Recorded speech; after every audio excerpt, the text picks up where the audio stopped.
आजदेखि डाइट सुरु गर्नु लागेको छु। के खाना नखाई बस्न सक्छु होला? सो हेलो एन्ड नमस्ते, welcome back to another mini vlog.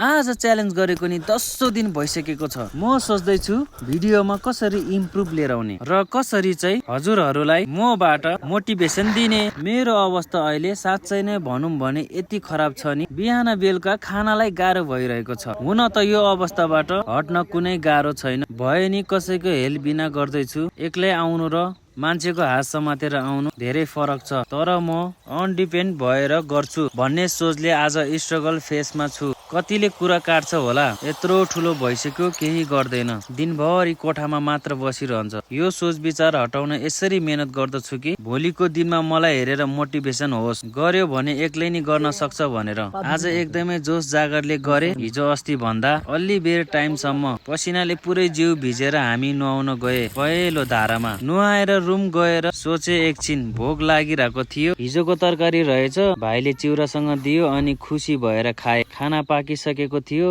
तरकारी केही नि थिएन, चाउचाउको मसलासँग खाए अनि दुवैजना हाँसेर बस्यो। यस्तो दिन पनि आउँदो रहेछ भनेर। के गर्नु, भोक मिठो हो, भोक लागेपछि खानु नै पर्छ।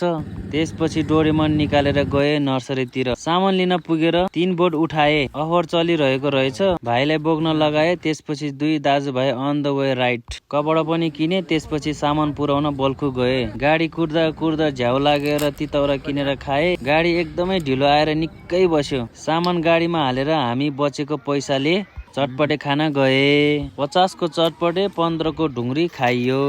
रुम पुगेर ब्रस गरियो, त्यसपछि पानी लिनु गए धारातिर। रुम फर्किँदा मायाले आँप लिएर आएको रहेछ, भोक लागिरहेको 4 वटा जति खाइदियो।